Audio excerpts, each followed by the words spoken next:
क्या आप जानते हैं कि हनुमान जी युद्ध में किस योगी से हार गए थे? तो चलिए जानते हैं इस वीडियो के माध्यम से। नमस्कार, हमारे चैनल पे आप सभी का स्वागत है। अगर आप वीडियो पे न्यू हैं तो प्लीज इसे जरूर सब्सक्राइब करिए। महाबली हनुमान जी को शायद ही कोई होगा जो न जानता हो। हनुमान जी श्री राम के परम भक्त और शिव जी के अवतार हैं। हनुमान जी ने अपनी शक्तियों से बहुत से योद्धाओं को हराया है। अपनी शक्तियों से ही हनुमान जी ने रावण की सोने की लंका को जला दिया था। बाली जैसा महान योद्धा भी हनुमान जी की शक्ति का 5वां भाग भी अपने शरीर में धारण नहीं कर सकता था। हनुमान जी को कलयुग तक चिरंजीवी यानी कि अमर होने का वरदान प्राप्त है और वह आज भी हम लोगों के बीच में विराजमान है। हनुमान जी को युद्ध में हराना असंभव है क्योंकि उनके पास 8 सिद्धियां और 9 निधियां हैं। लेकिन क्या आप जानते हैं कि एक सिद्ध योगी ने हनुमान जी को युद्ध में हरा दिया था? पौराणिक कथाओं के अनुसार एक बार मक्षिंद्र नाथ जी रामेश्वरम में आते हैं और वहां स्वयं श्री राम के द्वारा निर्मित राम सेतु को देखकर वे काफी प्रसन्न हो जाते हैं और वह श्री राम की भक्ति में लीन होकर समुद्र में स्नान करने लगते हैं। उस स्थान पर राम भक्त महाबली हनुमान जी पहले से बूढ़े वानर के रूप में मौजूद होते हैं और जैसा ही हनुमान जी के मक्षिंद्र नाथ जी को देखते हैं, हनुमान जी समझ जाते हैं कि यह कोई सिद्ध योगी है।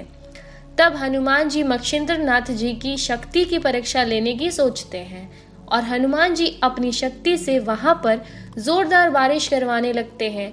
जब जोरदार बारिश का मक्षिंद्र नाथ जी पर कोई प्रभाव नहीं पड़ता है, तब हनुमान जी अपने बूढ़े वानर के रूप में वहां पर स्थित एक बड़े से पहाड़ को खोदने लगते हैं और जब मक्षिंद्र नाथ जी एक बूढ़े वानर को पहाड़ पर प्रहार करते हुए देखते हैं, तब मक्षिंद्र नाथ जी उस बूढ़े वानर से कहते हैं कि हे वानर, क्या तुमको यह नहीं पता है कि प्यास लगने पर कुआं नहीं खोदा जाता है?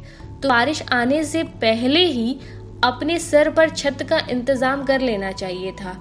यह सुनकर वह बूढ़ा वानर मक्षिंद्र नाथ जी से कहता है कि हनुमान जी से श्रेष्ठ और शक्तिशाली योद्धा इस पूरे संसार में कोई भी नहीं है और कुछ समय तक मैंने भी उनकी सेवा की थी, जिससे प्रसन्न होकर हनुमान जी ने अपनी शक्ति का कुछ हिस्सा मुझे दे दिया था।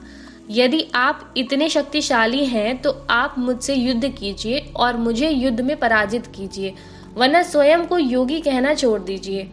मक्षिंद्र नाथ जी वानर की यह चुनौती स्वीकार कर लेते हैं और दोनों के बीच एक भीषण युद्ध शुरू हो जाता है।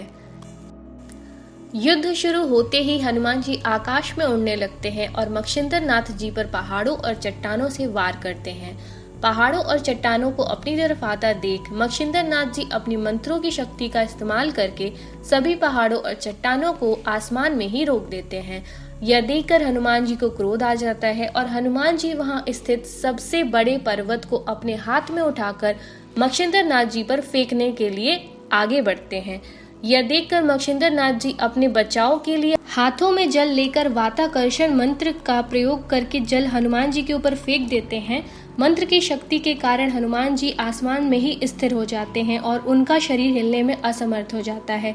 मंत्रों के कारण हनुमान जी सारी शक्तियां भी कुछ समय के लिए समाप्त हो जाती है, जिसके कारण हनुमान जी पर्वत का भार सहन नहीं कर पाते और पीड़ा से तड़पने लगते हैं। यह देखकर हनुमान जी के पिता वायुदेव डर जाते हैं और वहां आकर वायुदेव जी मक्षिंद्र नाथ जी से हनुमान जी को क्षमा करने की प्रार्थना करते हैं। वायुदेव की प्रार्थना सुनकर मक्षिंद्र नाथ जी हनुमान जी को मंत्रों से मुक्त कर देते हैं। तब हनुमान जी अपने मूल स्वरूप में आ जाते हैं और मक्षिंद्र नाथ जी के सामने हाथ जोड़कर कहते हैं कि मैं जानता था कि आप नारायण के अवतार हैं, फिर भी मैंने आपकी शक्तियों की परीक्षा लेने का प्रयास किया। इस अपराध के लिए आप मुझे माफ कर दीजिए। यह सुनकर मक्षिंद्र नाथ जी हनुमान जी को माफ कर देते हैं और वहां से चले जाते हैं।